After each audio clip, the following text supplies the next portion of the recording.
Welcome, listeners, to another episode of Listen, Learn, and Love, hosted by Richard Osler. This podcast is going to focus on a new book that's coming out at Deseret Book, co-published with the Maxwell Institute, and I'll let my guests introduce the book. But my guests are Patrick Mason, who's been on the podcast before, and David Pulsipher from BYU-Idaho. They have co-written this book together, and we're going to talk about this book. I'm really excited about this book, and I'm grateful to have these two good men on the podcast to introduce this book to our listeners. So I thought I'd have these two university professors, both PhDs, introduce each other. So Patrick, will you, for anybody who doesn't know your friend David Pulsipher at BYU-Idaho, will you introduce him to our listeners?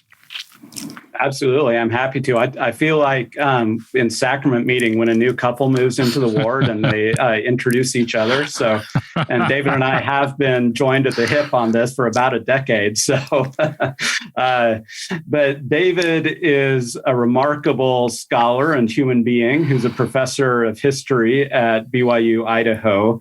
And he is a committed peace builder. He spent time in India studying and learning Gandhian nonviolent philosophy and theory. He's got a PhD in American studies. And he really significantly, in the last couple of years, has worked with his colleagues there at BYU-Idaho to start a new minor in peace and conflict transformation, which is remarkable. So he teaches, in addition to lots of courses in American history, he also teaches courses in peace and peace studies there. And he's just a remarkable friend and co-writer, and he kept me in check. He kept in check all of my excesses. So I am grateful for him. David, that was great, Patrick. David, let's hear you introduce Patrick. Oh dear, I feel like the spouse that's now standing up in sacrament meeting and doesn't know quite exactly how to follow that. Patrick has been just an absolute joy to work with over the last 10 years, and we met actually. If I'll introduce this I'll do the story. How we met story, right? We actually met because a friend of mine passed on a wonderful piece that Patrick wrote when he was still a graduate student at the Kroc Institute for International Peace Building or Peace Studies at Notre Dame University while he was pursuing his PhD in history. Published a wonderful piece called "The Possibilities of Mormon Peace." Excuse me. I choked up there, not because. Anyway, let me start that again. He wrote a wonderful book, he wrote a wonderful article called "The Possibilities of Mormon Peace Building," and the friend of mine who knew my interest passed it on to me. And so, at the next conference of Mormon History Association, I accosted him and introduced myself and just thrilled at what he was doing. And that started a friendship that led us to a Peace Studies conference in Milwaukee and ultimately to a peace conference on peace and war, Mormons' perspectives on peace and war at Claremont. And from there, we began this collaboration on this particular project. But Patrick brings to the table some wonderful credentials, not only as a fantastic scholar in Mormon peace studies generally, but also a wonderful scholar in Mormon studies generally, but also as a wonderful scholar of peace with his training from the Kroc Institute and his books outlining Mormon violence and violence against Mormons and so on, and has been the person who has elevated me. If I've kept him in check, he has elevated my thinking and helped me see possibilities that I had not known before, expanded my vision of peace in wonderful ways. That's great. It's really good to have both of you on the podcast. And I didn't know David Pulsipher. Many of you do. The last hour, I've just spent time on Googling him. That's a good thing to do usually. And he gave a BYU-Idaho devotional called Love Your Enemies. And I was reading through the transcript of that, and I just recognized the good work both of you are doing to try to bring us together as the same human family. Tell us how long ago that devotional was, David. That was, I believe, in March 2016. So about, oh, wow, it's been 5.5 years now. But as I was reading through that, I really enjoyed that. I'm thinking of my older brother right now, who is a history professor at University of Oregon. He wrote a book called Surviving Genocide. He's become a scholar on Native Indians, Native Americans, and he would enjoy this interaction with you two, even though his expertise may be a little bit different. But talk about this book. Introduce, either of you, just take the lead. Tell us the title of the book, the role of the Maxwell Institute and Deseret Book, and and a description of the book. I'll just turn it over to both of you. David, go ahead. Well, the title of the book is Proclaim Peace, the Restoration's Answer to an Age of Conflict. And the basic idea of the book is to try to articulate a theology of peace with particular attention to a scriptural interpretation in terms of what Latter-day Saints bring to the peace-building table. So lots of faiths talk about peace, and Latter-day Saints are no different. We talk about peace all the time, but we have generally not been very systematic in the way we've talked about it. So this book is an attempt to try to lay out in a much more careful and systematic way what Latter-day Saint theology brings to principles of peace, from how power works to the nature of atonement in regards to our societies and our and the violence within our communities, and how the atonement of Christ might have application in that area, to thinking about what divine violence in the scriptures, how to interpret that, to what ultimately a peace building, Mormon peace building, its ultimate goal is a society built around justice and equity, and we call it Zion. And at the end of the book, we're basically talking about what steps we might take to move forward towards that ultimate goal of a Zion society, or what peace scholars would call just peace.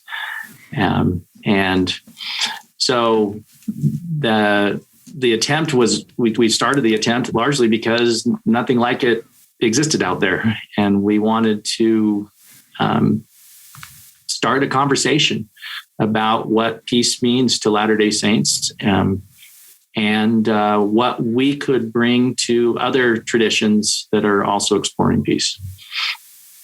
Patrick. Yeah, well, that's a perfect encapsulation. And we're standing on the shoulders of others within our tradition who have thought about this. People like Hugh Nibley and Gene England and Carolyn Pearson and lots of people who have thought about this. But as David said, a lot of that had been done in essay form or in short form, or kind of sporadic pieces.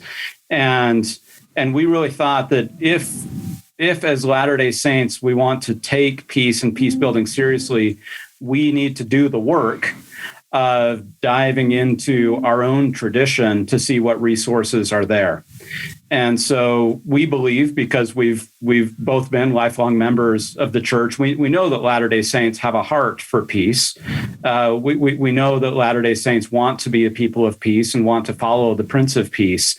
But sometimes just raw desire isn't enough, because we live in a world of conflict, and we live in a world that brings conflict on a personal level, on a familial level, on a community level, on an international level.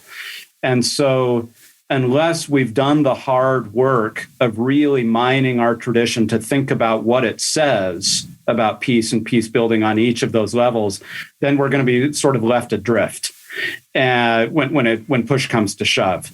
And so that's what we really want to do. It's as David said, this is a work of scriptural theology. We do. If you look at the back, we have a scripture index that shows all the scriptural work that we're doing here.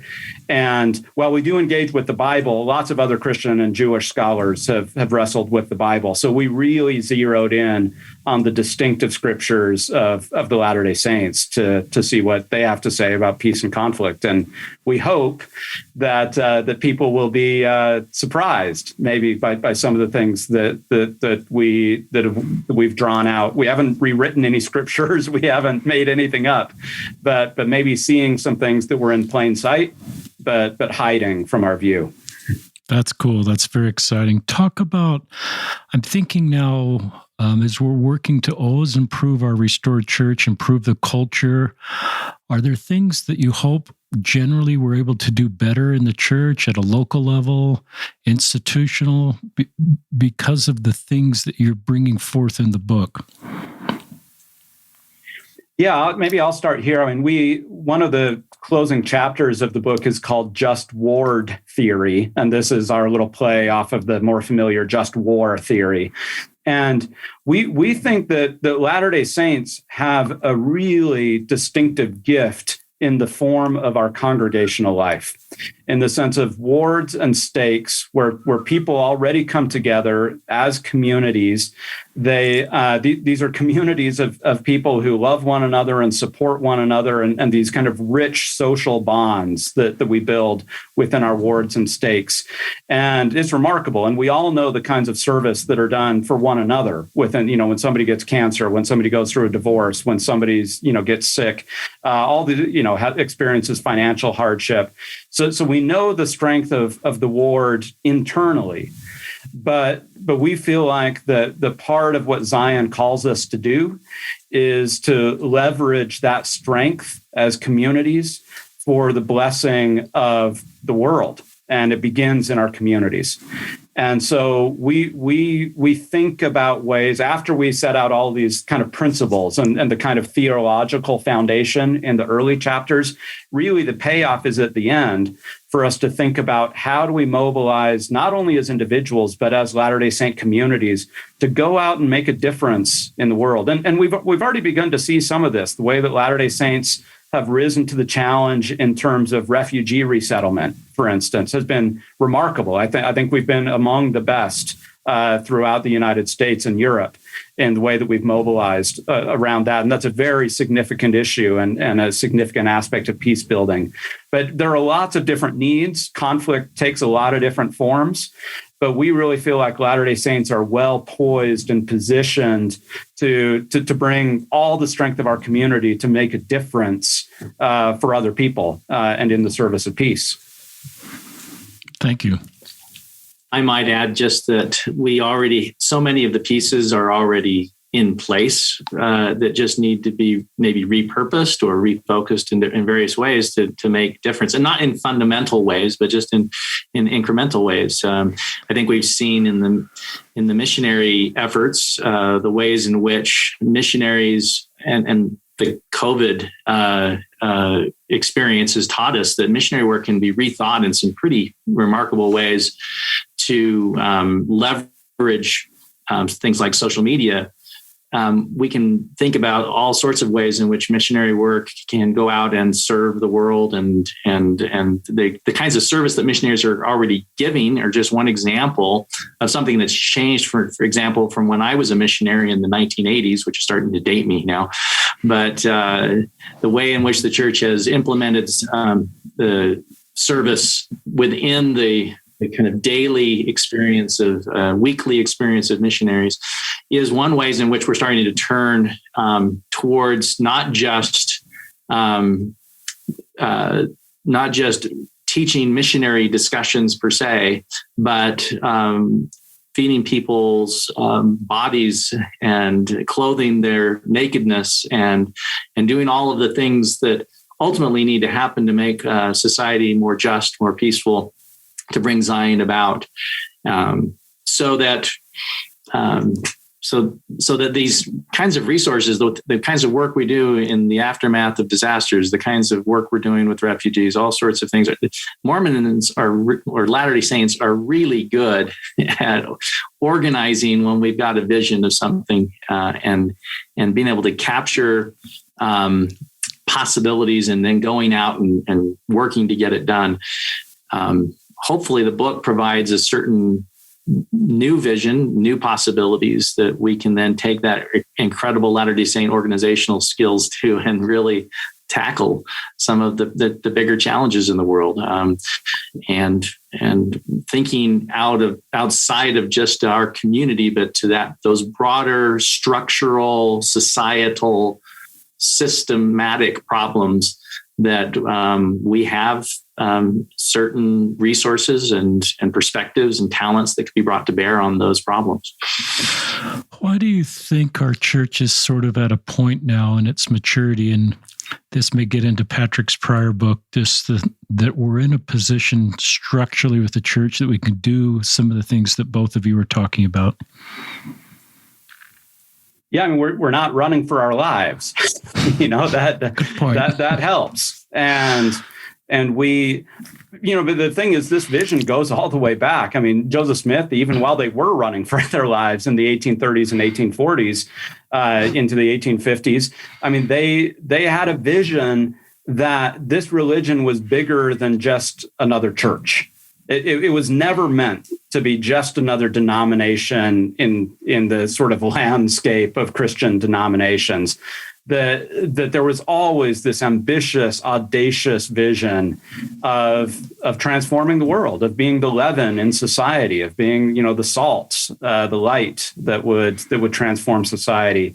And, as recently as, a couple of general conferences ago, one of our COVID conferences, Elder Holland talked about how and I don't have the exact quote in front of me, but he said, when we get past this pandemic, then we're going to turn our attention to ending the virus of hunger, ending the virus of poverty, ending the virus of racism, right? I mean, all these kinds of things. And this is what we can do. In addition to all the other things we do, we teach our classes, and we send out missionaries, we do temple work, we do all these kinds of things. But actually, if we think holistically about all of this being part of a kind of peaceable walk in the world, of bringing about Christ's peaceable kingdom and being intentional about it, because, both David and I, we're both professors. We spend a lot of time with, 18 to 21-year-old students who are, and these are remarkable people. These are people who want to go out and change the world. These are people who see injustice. They see conflict. They see inequity, and they want to go out and do something to solve it. And one of our main purposes with this book is to write to our students, frankly, and say, when you want to go out and be a peace builder, when you want to go and address injustice in the world, you can do that as a Latter-day Saint.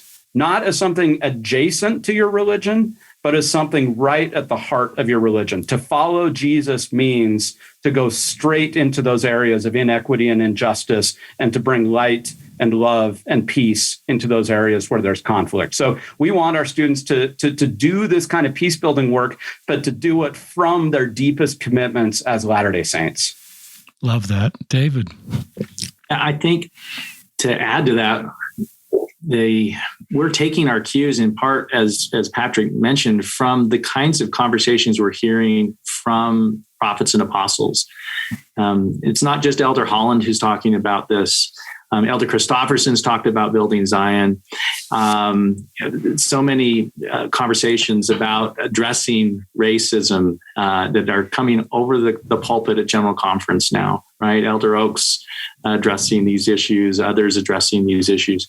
And one of the people who's, I think, is inspiring us from that end is from the beginning has been, and when this project started, he was just Elder Russell M. Nelson, but now as President Russell M. Nelson, he gave a talk back in 2003 called Blessed Are the Peacemakers, in which he said, peace is possible in this world. And sometimes I think as Latter-day Saints, we can be a little bit like some other denominations that say, it's just all going to hell in a handbasket, and there's nothing we can do until just hang on until the second coming.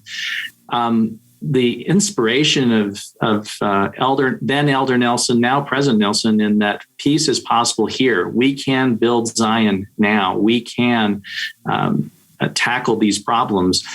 And then to watch him as President Nelson, having kind of given that talk, 17 years ago, 18 years ago, and now going very specifically to using church resources to address structural inequality, to tackle, along with the NAACP, issues of racism and marshaling resources and essentially calling us to this effort, to join in this effort to bring greater peace to the world.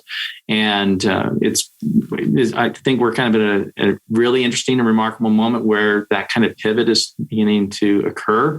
And his prophetic leadership has been wonderful in that regard. And we're in many ways just trying to respond to that call. And one of the things that I should add is that while this is a work very much of restoration scriptural theology, and we're very much taking our cues from many of the living prophets and apostles of the church, we also acknowledge that as Latter-day Saints, we're sort of behind the curve when it comes to the peace-building conversation, that our sisters and brothers in other traditions have oftentimes outpaced us on this. And so you'll see in the book a lot of quotes from people from other traditions, from other religious leaders, other religious thinkers who have spent a lot of time both thinking about these things and then being in the trenches and developing these kinds of theories. And we're not at all bashful about that. I mean, we as Latter-day Saints can learn from our sisters and brothers all around the world who are doing good work, who are inspired by our heavenly parents, who are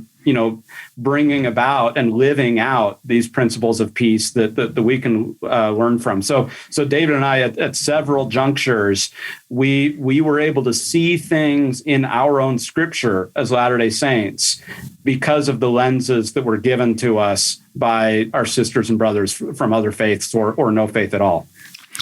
I love that. Talk about some of the, it's your time, but talk about eventually some of the scriptures that are central to you that you draw out of the book that are sort of foundational scriptures for the message you're sharing and the focus of the book.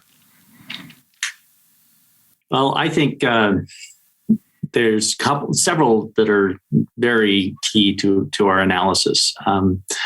One of them is one that we quote often in relation to priesthood, but has much broader applications than we often don't explore. And that's section 121 of the Doctrine and Covenants, which talks about the kinds of power and influence that can be maintained in the world, and that the influences by which power and influence are maintained in the world are gentleness, kindness, love unfeigned, persuasion, yes. All of these principles of what scholars would call nonviolent power are really central to that whole notion, and not just to power as it operates within the church, or the ways that a bishop ought to lead his congregation, but the way power works in the universe, so the way power works in God's power in this world, and the way power works generally among societies and individuals.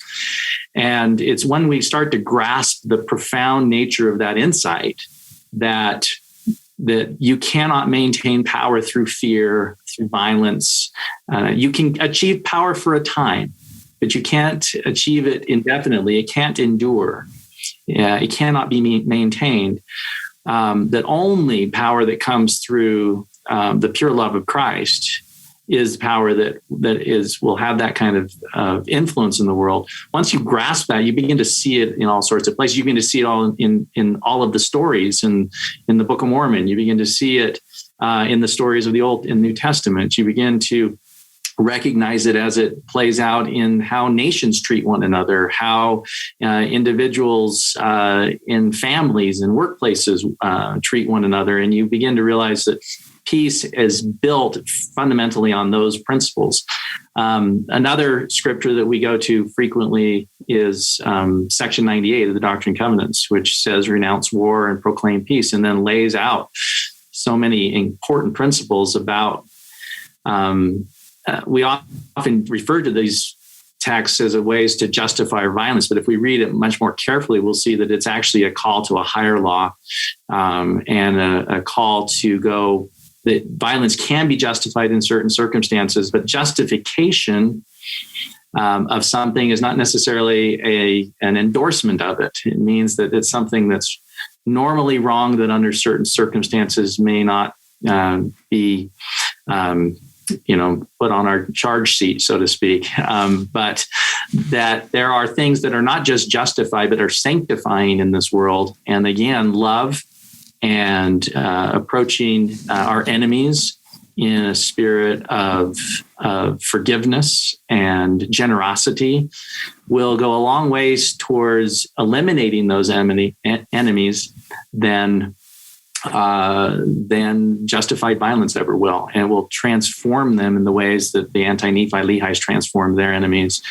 And again, once you start looking for understanding those principles, you start to see those principles showing up all throughout Restoration Scripture, and it's really been a wonderful journey for both of us to see and read Scripture in these ways that transform how we understand our own theology. Yeah, another absolutely key text for us is the Sermon on the Mount, which is quite possibly the greatest sermon ever preached. And we say, kind of in a joking manner, but not really joking, the Latter-day Saints, we have this sermon twice, both in Matthew, actually twice in the New Testament, Matthew and Luke, but then also in 3rd Nephi. So Latter-day Saints should take the Sermon on the Mount at least twice as seriously as anybody else. And this is where we learn to love our enemies. And this is where we learn what it means to be a peacemaker and then apply those things. So we do, as I said, even though we focus mostly on Restoration Scripture, the Sermon on the Mount is there. But the life and teachings and ministry and atonement of Jesus is absolutely central to our analysis.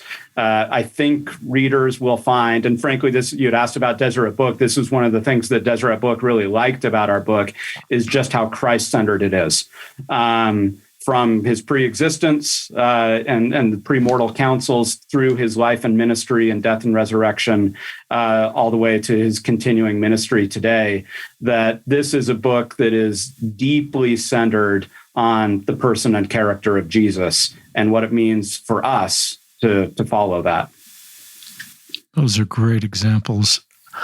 I mean, my wife and I have 6 kids, age 20 to 30, and as I've listened to them, and much of the things that you're talking about is part of their vision for the world. They want our faith to be able to go out and help on these, and they want to be in our faith as they do this, to see our faith take on sort of the major social issues and want our faith to lead on this. And they want to be a part of a faith that's working to solve world problems. And I think that they're drawn to that more than I was at their age. So I think that what you're sharing and the fundamental doctrinal foundation of our church to do this, and it just seems like, to your point, Patrick, we're not running anymore. We're not, fighting for our lives. We may be in some areas, in some situations symbolically, but just seems like this is a great time. And it seems like this younger group is wired to do this. We talk a lot about each generation being stronger and different, and I'm certainly picking that up. She'll be embarrassed I give her a call out. We have a daughter at Harvard Divinity School, and she took an internship this summer between her years of World Religions for Peace. And this is the world she's in. She's lived in China. She's lived in multiple countries as a young woman. And all this is preparing. What she wants to do is the very things that you're talking about, but it's the doctrine of our church that's driving her to do this. And she wants to be involved in these issues to make the world a better place. And she wants to have her foot in the church as she does this. And just one other interesting experience I had that I've shared this a little bit, but this dates me more than, I was a missionary in Northern England in 1980.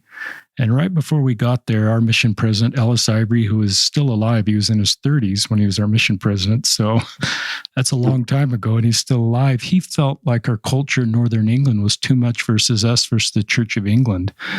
And we had kind of created an enemy in the Church of England, and he thought it was actually hurting our ability to take the restored gospel message. And so he did something really creative, and I'm not sure you could do this anymore in the church, but he held an all-mission conference in a Church of England, and he had the vicar speak to us. And I got there right after, but it fundamentally changed the culture of our mission. And we no longer demonized the Church of England. We could take our positive message of the restored gospel. Our baptism significantly increased. No one joined the Church of England. And one of our missionaries, 35 years later, went to that same Church of England. They were doing a fundraiser to save the Tower Bell. And all of us missionaries, we have a mission picture in front of this Church of England, raised $20,000. And the new mission president, the new vicar, did a check presentation. It was covered by the press in Britain. And we didn't sell out our doctrine to do that. We just used the doctrine you're talking about to bring us together as the same human family and reduce the divisiveness. And it's not like a zero-sum game where we gave up something to do that. It was just, and it fundamentally probably changed me more than I realized at that time to have that experience. And so I love what my mission president taught me way back then, and how our younger people are wanting to move in that direction. So just what else comes to your mind? Well, I love that your daughter is there at Harvard studying world religions for peace. And our ambition is, right now there's no reason that Harvard should include Latter-day Saints in that curriculum. But that's our fault. That's not Harvard's fault for ignoring us. That's our fault for not having made ourselves worthy of notice in the peace-building conversation. And so that's absolutely one of our goals. I mean, we look around, both of us have friends and colleagues of all faiths, Buddhists and Muslims and Jews and Christians of different persuasions and Hindus who are doing amazing peace-building work all around the world. And I think when people think about Mormons, they think about missionaries. They don't think about peace builders. And it seems to me is that as followers of Jesus, we can do both. We can do both and, right? Yes, we can follow the Great Commission to go out into all the world. But at the same time, we can follow Jesus's admonition to proclaim peace to all the world. And we can do both at the same time as Latter-day Saints. We're people of tremendous capacity. So my hope is that we earn our way into Harvard's curriculum. And we do it not by protesting, how come you're not talking about us? But we do it in such a way that our peace-building contribution to the world becomes absolutely unavoidable. And so that partly when people think about Latter-day Saints, they think, oh yeah, those are people of peace. Love that. David. I just would echo that and just reinforce something that's already been said, but I think your description of your children matches what I'm discovering with my own children, who are between the ages of 14 and 27. So just a little behind you, but I have children who deeply want to make a difference in the world. I have students who want to make a difference in the world. There is a hunger. Patrick mentioned this earlier. There is a hunger in this rising generation to transform the world, to not just hunker down and wait for the second coming to come and make everything right in the world, but to actually prepare a place for the Savior to return to have Zion established not just as a religious community, but as a community of justice and economic opportunity and fairness, and a place where all of the peace loving people of the world can gather together and strengthen one another and be a part of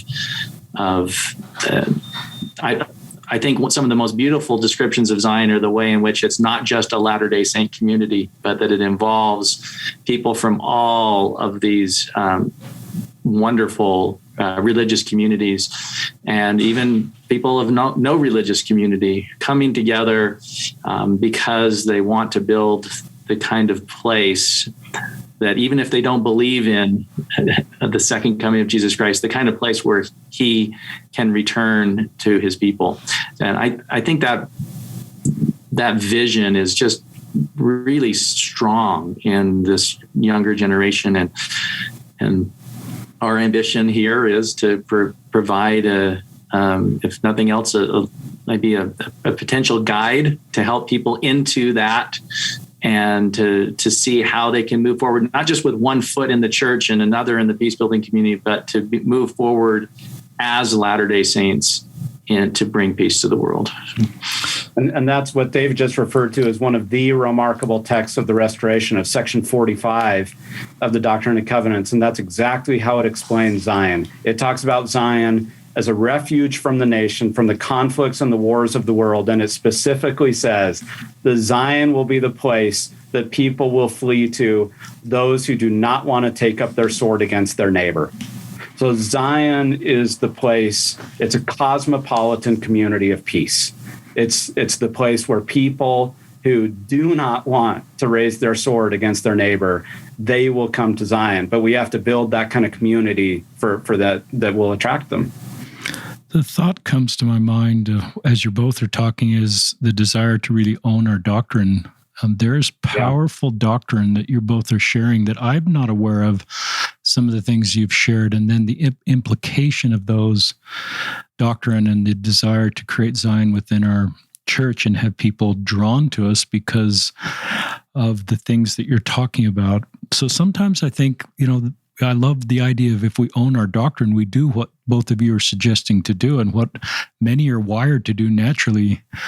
Talk about sometimes in a lot of LDS congregations right now with COVID, there's probably more division within our church at a local level. I don't want to get too much into COVID because I don't know how to talk about that, not divide us.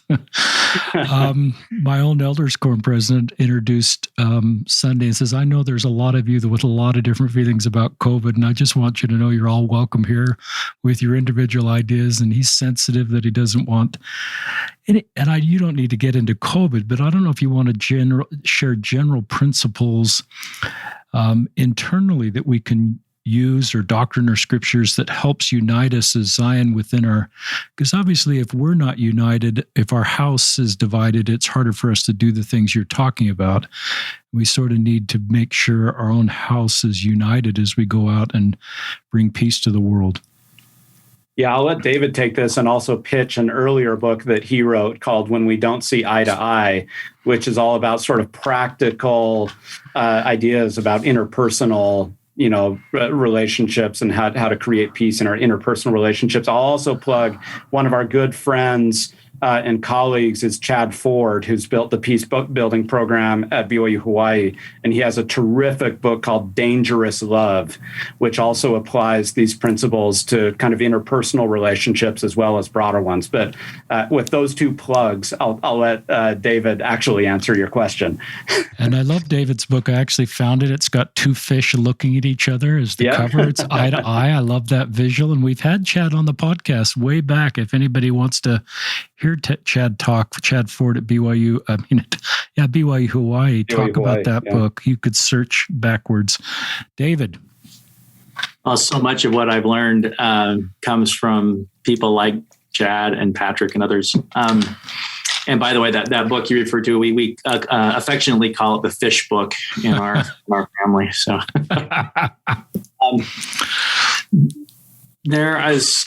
I think you're spot on. Here in Rexburg, Idaho, we have noticed the divisions that are increasing amongst us as Latter-day Saints. And one of the things that we will need to do if we want to build Zion is we will need to be able to find a way to live with one another with our differences. One of the things that we talk about in the book is that conflict is not inherently wrong, and that the conflict is actually baked into the very notion of creation. That creation, as described in all of the 4 accounts that we have, including the temple account, describes division. God divides the light from the darkness. God divides the land from the water. And the minute you divide something, you put it in tension with its opposite, like light and darkness and water and land. And as that tension occurs, creation comes from it. It's the tension between water and land that creates the beautiful mountains of the Tetons that are near here in Rexburg, Idaho. It's the tension between night and day that creates the sunrises and the sunsets. So tension and conflict are at the heart of the creative process. So learning how to see other people that see the world so differently, and COVID is actually just a great example of deep differences that have been exposed over the last year or so. I think we kind of sail along sometimes in our congregations with a sense that we all are the same, but then we begin to realize how different we really are from one another. And it's and that happens in a marriage. It happens in all sorts of places. And we can engage those differences in the spirit of love and a spirit of forgiveness and generosity. And when we do, then we find that we create and we make the world more beautiful. If we've engaged those differences in a spirit of anger, fear, distrust, then the conflict takes a nasty turn towards the destructive, and we find ourselves destroying the very things we love. And so a lot of it, the answer comes in being able to see difference as not something that needs to be eliminated or overcome or conquered, but to be engaged and held and even encouraged in many ways to bring joy and beauty into the world. And that's just a fundamental mind shift that we have to begin with. And then from there, we engage conflict, seeing the people on the other side as people with that are just as real and just as beautiful as we are with our differences. And out of that, that we will transform conflict. We talk about conflict transformation as opposed to conflict resolution. It's not about resolving the conflict or having one side win or coming up with some compromise. It's about transforming conflict so that it creates rather than destroys. Wow, that's powerful. We both are really formed by this idea of conflict transformation, which was developed by John Paul Lederach, who was a great Mennonite peace builder, still is, still active. But for us, a kind of key text that Latter-day Saints always come back to is 3 Nephi 11, where Jesus says, contention is of the devil. And he's right. Because of course he is, because he's Jesus.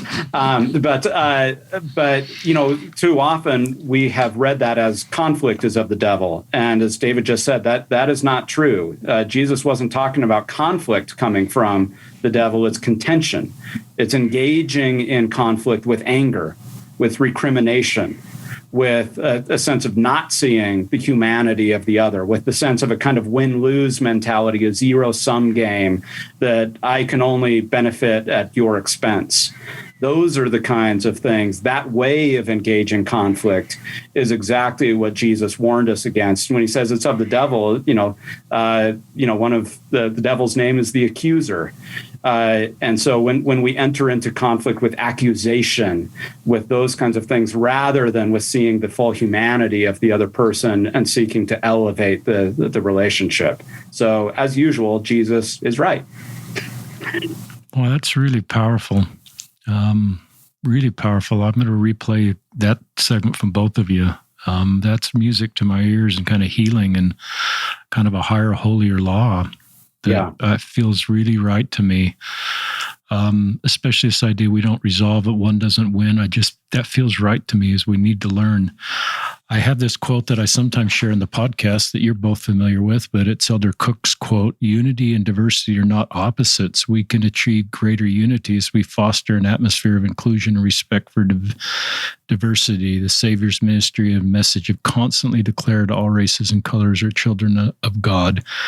We're all brothers and sisters." That's some of his last conference talks, hearts knit together in righteousness and unity. And I used to kind of think my congregation was just an extension of my political party or my club or my high school. And I've gradually of understanding that it's not ever meant to be that way. It's meant to be this diversity, this needed diversity that can bring us together as the same human family and elevate us all and teach us principles that are really important to us in our careers and our families and our extended circles, and allow us then to do the sort of work outside of, the kind of work in the world that we need to do. The danger, Richard, is exactly what you said. When the world is too much with us, when we let the conflicts, the negative conflicts of the world invade our church spaces, it's supposed to be the exact way around, other way around, that the church is supposed to provide a prophetic witness to the world of the way of Jesus. And so we're supposed to learn to relate to one another, to love one another, to transform our conflicts in love in a different way within the walls of the church, and then take that out into the world, not to bring all the contention of the world into the church.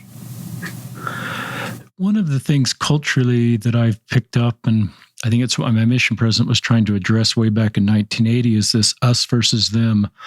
Often we do find community in this sort of like us versus them. And that's a real thing. There are people whose efforts are to destroy the church and end our mission. And so I've found we do find community in the us versus them, but I've wondered if I don't know what the right words are. I just sense, especially the millennials don't really want to, that doesn't resonate with them as much. They're looking for a way to still honor our doctrine and stand up for the teachings of our church and defend our church as appropriately as needed, but not in sort of this warlike us versus them, finding community. Brene Brown calls it common enemy intimacy, that's how we find community, is just that we hate the same people. That's community, but it's not the higher, holier law that you're helping us understand in our doctrine. Any thoughts on that? I think it's interesting the phrases that we use, defend our doctrine, we're in a war. We use these kind of metaphors quite frequently without even realizing it, how much of them are born out of military conflict and so on. But I think what many of this generation perceives is that it's not necessarily about defending, drawing up creating fortifications, pulling up the drawbridge, and shooting arrows from the towers, but it's about engaging. We want to take our faith, we want to hold it dear, and then take it out into the world and to engage it with the rest of the world again, in a recognition that there's going to be some pretty significant differences between what we hold dear and what someone else holds dear, and that yes, they might even be in conflict with one another, but that we can engage those conflicts in creative ways rather than destructive ways. And the big challenge, I think, is that our world does not provide us a lot of good role models of how creative conflict looks. We have multiple myriad it's ubiquitous forms of negative conflict, destructive conflict. And so we learn bad habits about how to engage the world and defend our doctrine. And we think defending our doctrine sometimes means going on the social media and slamming the person who said one thing that we think is out there. We're defending, and you can see this in a lot of different ways. People are defending their perspective against all attacks. when in fact the model again from Jesus is to engage one another in our differences and to listen to one another and to open our hearts to one another and to love our enemies and pray for those who are speaking ill of us and to truly wish the best for them. And in doing so, we defend our doctrine in a much more engaging way than when we try to defend it according to the models that the world throws up for us. Exactly. And I think one thing that is important to realize is that, in the short term, the results of peacemaking are not always happy. And one of the things, we oftentimes think about the casualties of war, right? And we know that when people go to war, there are casualties and not everybody comes home. And people who do come home aren't the same.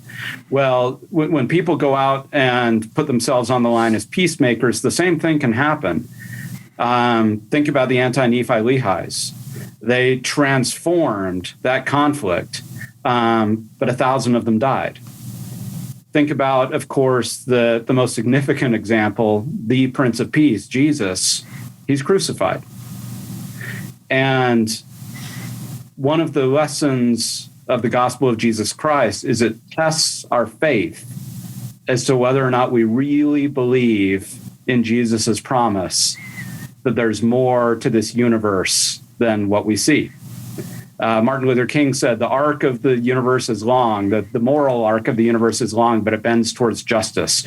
And this is the fundamental promise of the resurrection, that the moral equation of this universe is bigger and grander and longer than simply might makes right. Or the kind of the immediate effects, which then leads to a kind of means justify, or the ends justify the means. Jesus teaches that the means and the ends should always be commensurate because we believe in a universe that bends towards justice. And so that the crucifixion of Jesus is a sober reminder to us that not all of our victories will be short-term victories. But that the universe does, in the end, weigh in for justice and for mercy and for peace and for compassion and for persuasion, not brute force. I think this is one of the most surprising things that students find when they start studying peace is how dangerous it is. That it's not sitting around holding hands, singing Kumbaya. It is not necessarily that a pursuing peace is not safe. Pursuing peace is dangerous. It's when Chad Ford calls it dangerous love, he's talking about that moment in which we turn towards our enemy and open ourselves to their humanity. And when we do that, that's a really dangerous move. Now, whether that's just somebody that you're in verbal conflict with or somebody that you're is shooting at you, that turn towards your enemy and to open yourself to their humanity is a dangerous move. But the remarkable part of it is that not only does it have long-term benefits, as Patrick was describing, but the thing that I find one of the most beautiful and paradoxical elements of this is that it often has real immediate short-term consequence as well. Mm-hmm. When you open yourself as the anti-Nephi-Lehis did, yes, 1,000 of them die, and that on the face of it is just a horrifying number. When we start comparing it to the numbers of Nephites who died in physical battles, protecting their communities with swords and spears, actually fewer anti-Nephi-Lehis died in protection of their community. And I think it's something we miss about the story. They were protecting their community. They were going out and putting themselves on the line as a way of protecting their community. They protect their community with a fewer loss of life than your average battle in the Book of Mormon. And so it's dangerous. It can get you killed. but it also can transform things in a remarkable way here and now, as well as leading to that long-term arc that Patrick's talking about. There's a beautiful line, I think you both have used it, is open yourself to their humanity. There's a message there about the other side, and that they're human and they have real stories and they have the same hopes and dreams that perhaps we do. I'm thinking back to my YSA assignment and the level of anxiety with some of the YSAs around the political divisiveness, and this is 5 years ago. It's only worse now. And I gradually got the impression with many of them, told them just to turn off cable news, that, on both sides, most of what they were hearing was how bad the other side was. It wasn't fact-based on the issues of the day. It was just throwing bombs on the other side. And the latest awful thing somebody said on the other side, that then it created some common enemy intimacy, but it created a huge amount of anxiety and stress and angst. And I just encouraged many of the YSAs to just stand for your own beliefs. You don't need a bogeyman. You don't need a villain. You can have a fact-based discussion but I'm thinking about both of you are saying, and I'm feeling just more peace.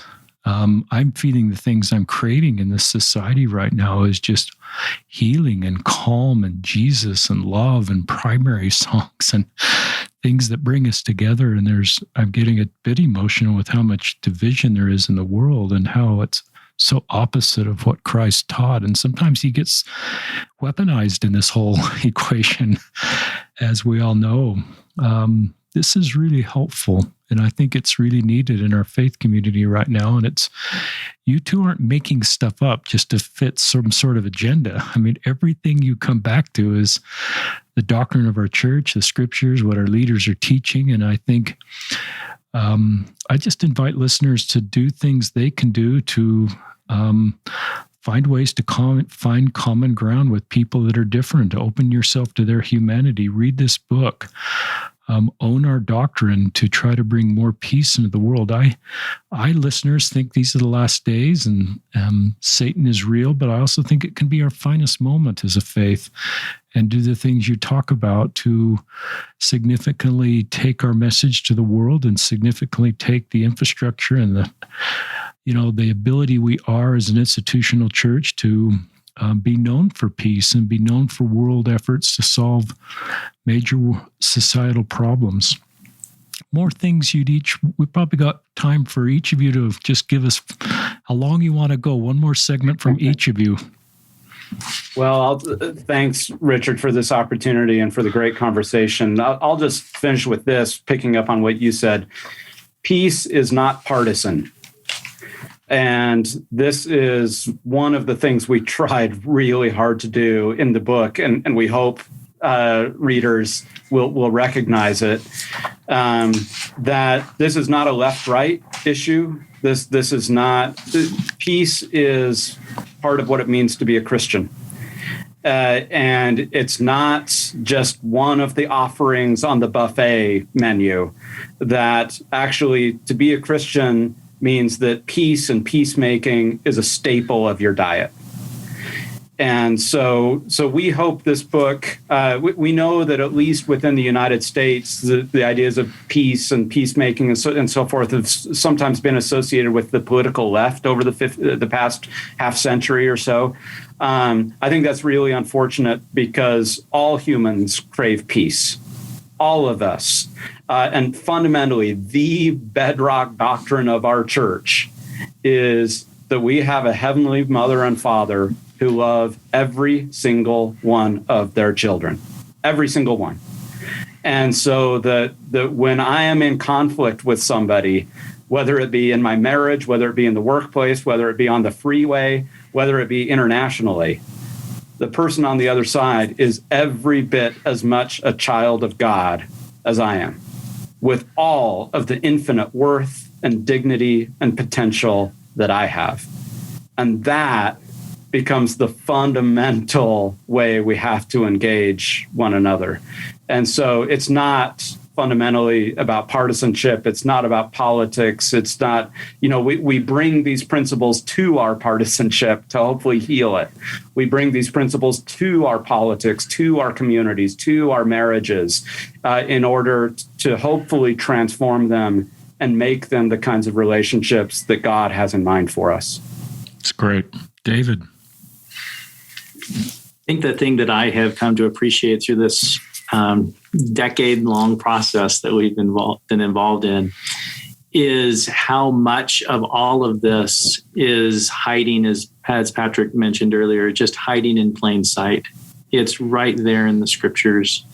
It's woven into the fabric of the scriptural narratives, and it's in every element. And it's particularly in the life, ministry, death, and resurrection of Jesus Christ.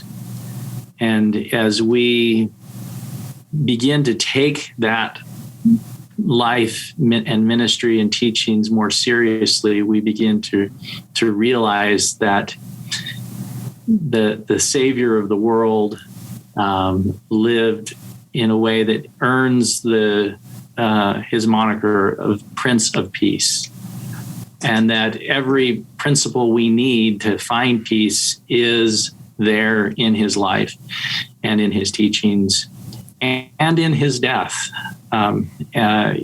which is something as Latter-day Saints we don't focus on a lot. We want to jump right to the resurrection because that's the happy end of the story. But if we start looking at the meaning of the crucifixion, this is something that we deal with in the book, and we begin to appreciate what that means in terms of how we engage conflict and the tools and the salvation that is offered through Christ's willing sacrifice, and the model that is in many ways for us.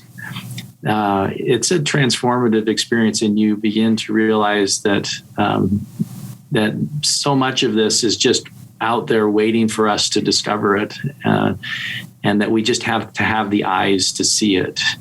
And once we do, you can't unsee it. And the beauty of Christ's ministry takes on an even deeper meaning when you realize it's not just for us individually, but ultimately it is the path to save our society. And that has been just a wonderful part of this journey as I feel like the Spirit has helped teach me to read and to see the meaning of Christ in much deeper ways than I had ever seen it before. It's great. Once again, listeners, the book is named Proclaim Peace, The Restoration's Answer to an Age of Conflict. It's co-published by the Maxwell's Institute Living Faith series and Deseret Book. It's at Deseret Book. It's at Amazon. And when I read a book like this, listeners, I try to and this be my invitation to you, you don't have to change the world by reading this book. Don't get overwhelmed and say you've got to go to China and solve some world issue. Just do what you can in your circle of influence. It may be just first, like I try to do, is what do I need to change in my heart?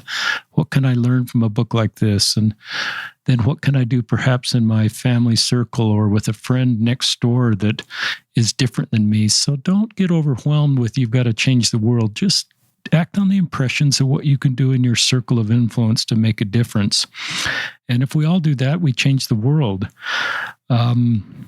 Thank you for Joseph Stewart, the public communications guru at the Maxwell Institute. He's the one that connected us together to do this podcast. I'm so glad to do this podcast. And Patrick, I always have to give you a big thank for the book. Before I knew who you were, somebody gave me the book Planted, Believing and Belonging in an Age of Doubt. Just a very helpful book for me at a key point in my life where I needed some other tools and some other skills as I made my way forward as a committed Latter-day Saint. So you have been Your role in my life, I tell you that because I think both of your roles in a lot of people's lives, you have no idea how you've helped people. And Patrick, you've significantly helped me, and both of you in hearing your words in this podcast. So this is Richard Ostler signing off with Patrick Mason and David Pulsipher in another episode of Listen, Learn, and Love. And listeners will link to this book in our podcast description. So if you missed it, you can click on the link and get right to the book. Thank you.